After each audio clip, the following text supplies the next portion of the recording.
Halo teman-teman semua, perkenalkan nama saya Rahmat. Saya sudah tinggal di daerah pedesaan di Prancis selama kurang lebih 5 tahun dan saya berprofesi sebagai forklift operator. Jadi di video kali ini saya ingin berbicara mengenai pengalaman saya selama 5 tahun tinggal di sini dan bagaimana rasanya bekerja di sini, khususnya di daerah pedesaan di sini. Apakah banyak lowongan pekerjaan yang tersedia? Bagaimana interaksi sosial di sini, hubungan dan relasi dengan rekan kerja, gajinya berapa, dan apa hal yang paling penting yang harus kalian miliki sebelum kalian berangkat dan bekerja di sini.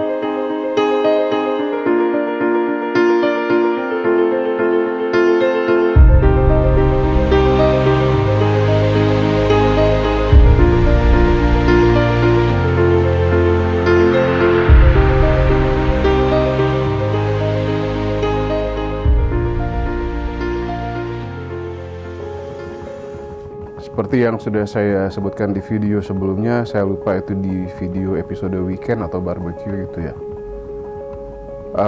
Bahwa saya di sini tinggal di daerah pedesaan yang mana nama desa itu adalah Coron, dan Coron ini terletak di sebuah departemen yang bernama Maine-et-Loire yang terletak di sebelah barat Prancis. Walaupun dikatakan sebagai daerah pedesaan, tapi saya bilang relatif lebih mudah untuk mencari pekerjaan di sini daripada di Indonesia. Karena ketika saya datang di sini pada tahun 2020, itu saya belum bisa bahasa Perancis sama sekali. Dan saya harus mencari kerja begitu kan ya, karena waktu itu niat awal saya ke sini itu adalah sebenarnya untuk menjemput istri dan anak. Yang mana ketika itu istri kita bertemu di Indonesia, kita nikah di sana, hamil. Dan ketika istri hamil 6 bulan itu dia pengen balik ke negaranya gitu ya, untuk ngelahirin, katanya kayak gitu, untuk ngelahirin. Jadi karena kelahiran pertama, jadi dia mau dikelilingi sama sana keluarganya lah kayak gitu. Jadi tahun 2020 saya kesini untuk menyusul begitu. Rencananya itu 6 bulan setelah saya tiba di sini, kita pulang ke Indonesia, kembali ke Indonesia. Kenapa 6 bulan? Karena waktu itu regulasi dari maskapai penerbangan menyarankan bahwa bayi untuk anak kecil itu minimal 6 bulan baru bisa terbang untuk bisa jalan jauh kayak gitu, dikarenakan tekanan di dalam kabin pesawat kan ya. Jadi dirasa bayi 6 bulan dengan usia minimal itu dirasa udah cukup kuat untuk jalan. Tapi karena waktu itu keadaan lagi carut marut, lagi nggak jelas, aturan nggak jelas soal COVID apa segala macam, akhirnya kami rasa untuk memaksakan diri pulang ke Indonesia itu adalah suatu hal yang nggak bijak begitu ya. Jadi kami putuskan untuk sementara diem dulu di sini sampai keadaan reda gitu ya. Sambil menunggu keadaan reda,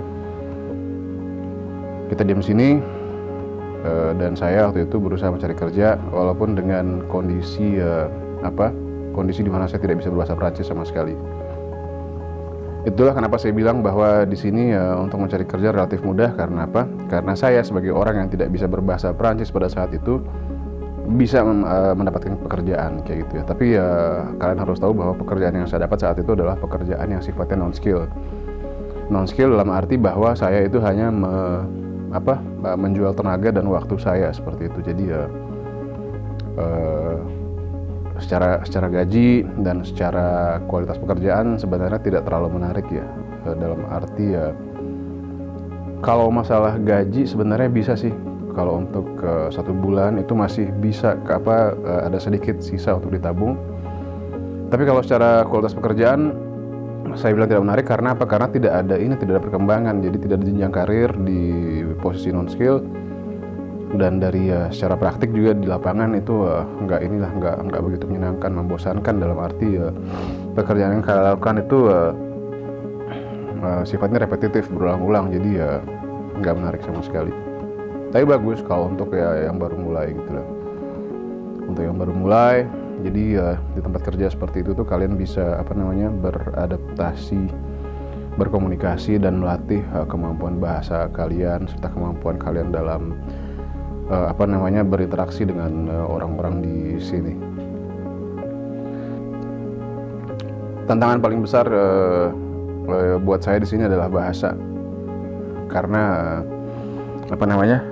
bahasa yang digunakan itu karena gini, waktu saya masih kecil, exposure bahasa yang saya dapat itu dari lingkungan saya itu bahasa Inggris kan ya. Jadi kita udah tahu kan kalau di Indonesia tuh bahasa Inggris itu influence-nya lebih besar ketimbang bahasa Prancis.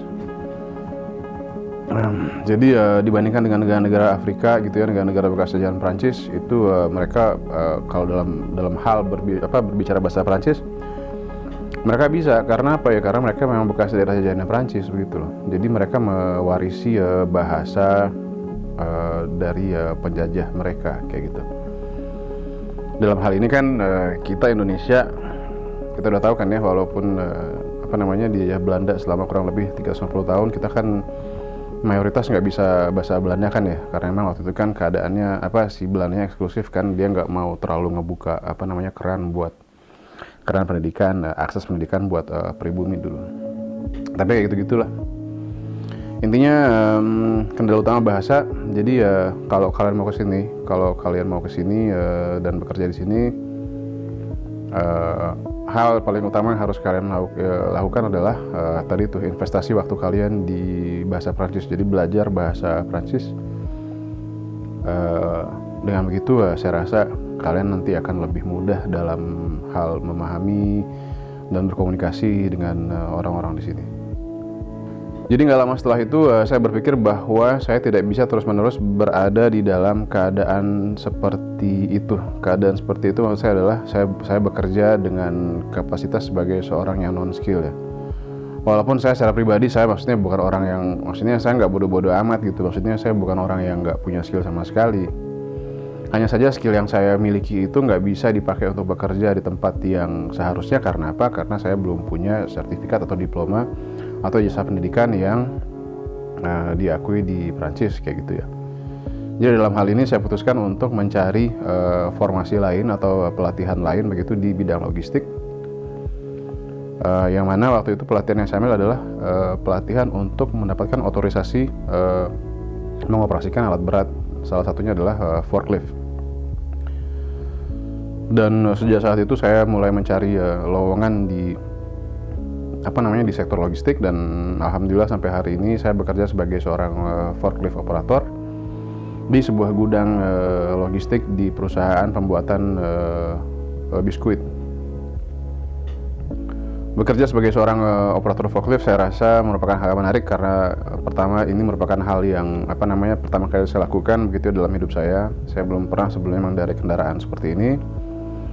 Dan bekerja di sektor ini belum pernah sama sekali, jadi buat saya menarik. Dan yang kedua, kalau dibandingkan dengan pengalaman saya bekerja di awal-awal saya tiba di sini itu pekerjaannya jauh lebih menarik, dan kedua gajinya lebih bagus,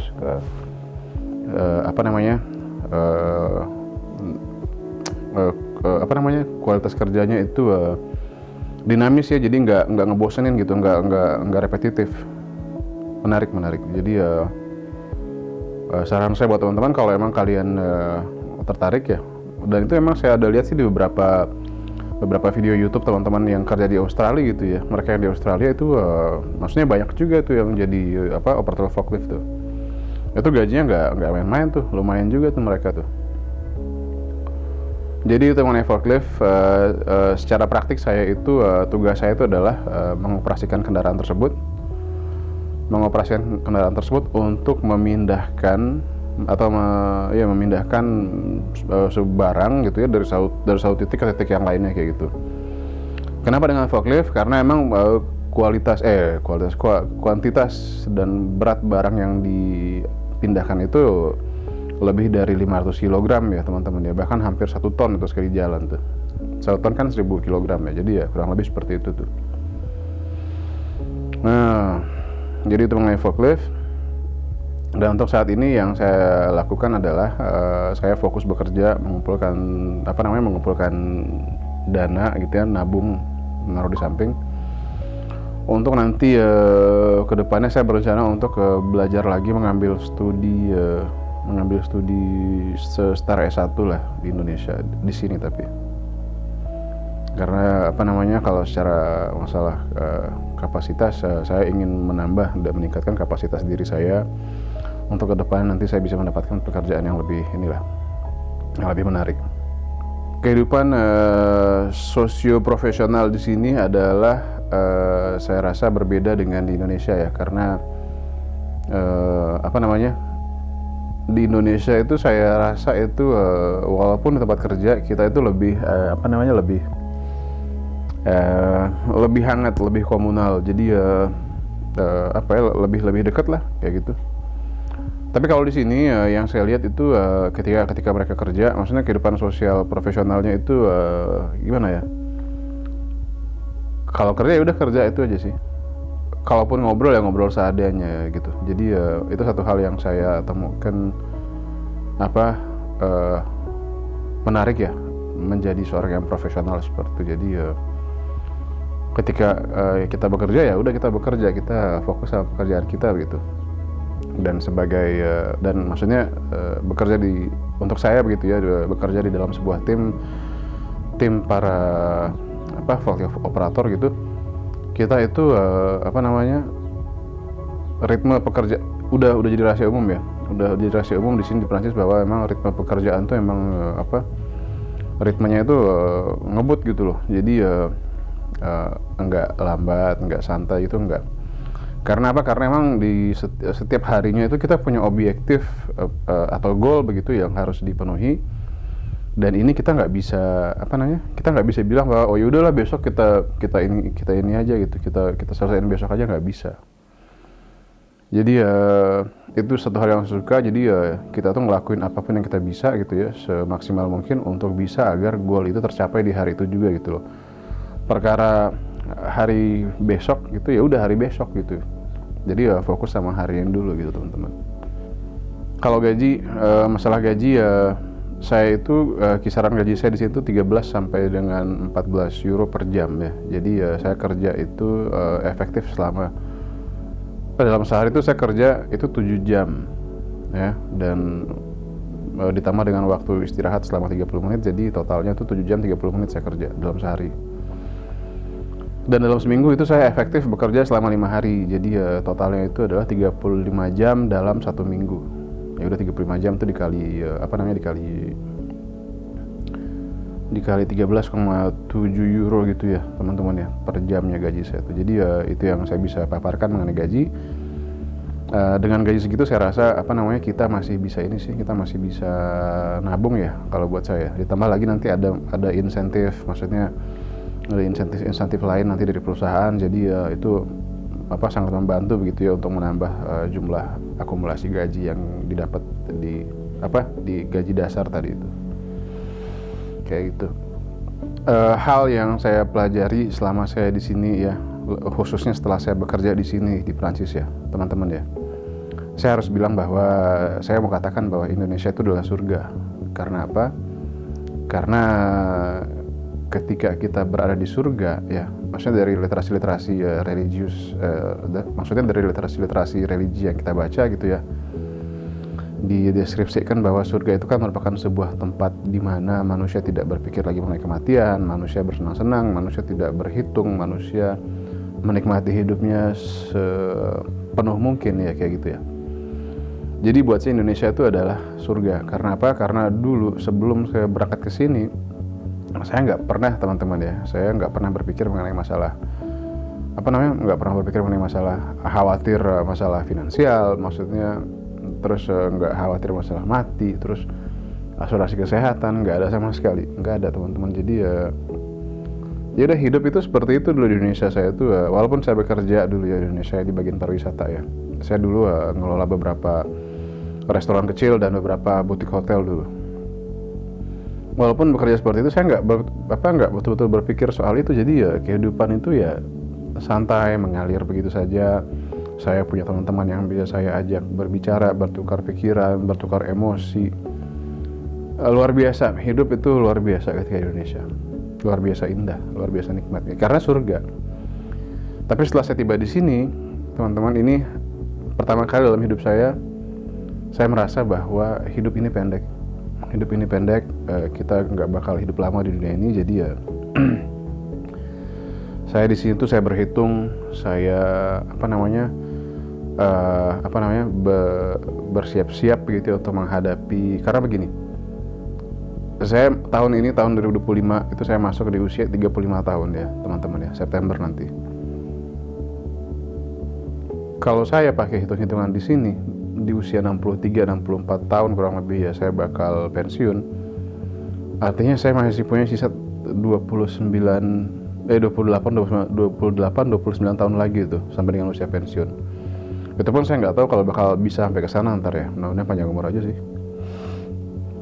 Saya berpikir dengan durasi waktu seperti itu apakah saya bisa gitu ya menabung, mempersiapkan bekal finansial untuk anak-anak saya.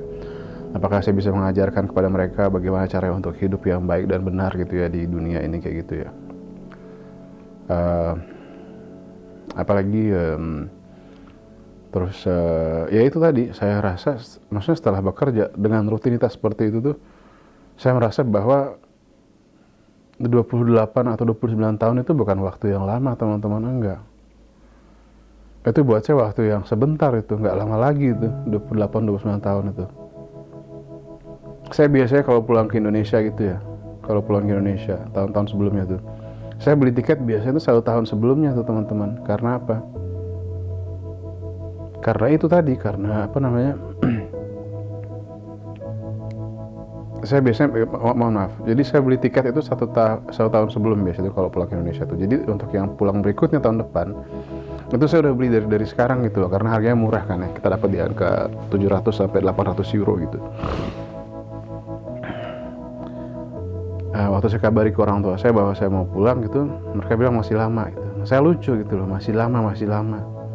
Lama di mana gitu. Jadi satu tahun tuh itu udah kayak sekejap mata teman-teman. Kalau saya ingat kembali tuh pas saya pulang kembali, pas kemarin saya pulang ke Indonesia, itu tiket yang saya beli pas pulang kemarin itu saya beli 1 tahun yang lalu gitu loh. Artinya 1 tahun yang lalu sampai dengan saya bicara saat ini tuh udah nggak kerasa, itu udah jalannya cepat sekali teman-teman ya. Jadi ya yang ingin saya katakan di sini adalah bahwa saya mau mengatakan bahwa hidup itu sangat berharga untuk disia-siakan. Hidup itu terlalu berharga untuk dibawa malas-malasan, dan hidup itu sangat sayang sekali apabila kita tidak mengambil resiko di dalamnya gitu. Jadi ya resiko itu kalau terukur itu harus diambil teman-teman kayak gitu. Kayak gitu sih dari saya. Jadi ya saya nggak mau bicara panjang lebar. Yang mau saya sampaikan terakhir dari video ini adalah saya memberanikan atau memberikan dukungan buat teman-teman yang kira-kira memiliki kemauan untuk pergi keluar. Itu saya dukung, jangan khawatir. Di luar sana nanti kalian bakal nemuin teman-teman kalian yang baru, kalian bakal nemuin tutor, guru-guru kalian yang lain, kalian bakal belajar. Sakit itu wajar, kita masih hidup. Kita hidup ya artinya kita sakit gitu ya. Karena kita hidup kita bisa ngerasain sakit gitu loh. Tapi bukan cuma sakit kan, kita ngerasain senang juga gitu loh. Jadi ya saya beranikan, saya dukung kalian yang ingin keluar dari tanah air kalian untuk mencari pengalaman, mencari penghidupan, dan berjuang di luar dari zona nyaman kalian. Jadi sekian dari saya teman-teman. Sekali lagi saya Rahmat dan terima kasih sudah berkunjung di channel YouTube saya. Selamat berawal pekan dan sampai jumpa lagi di video berikutnya. Salam.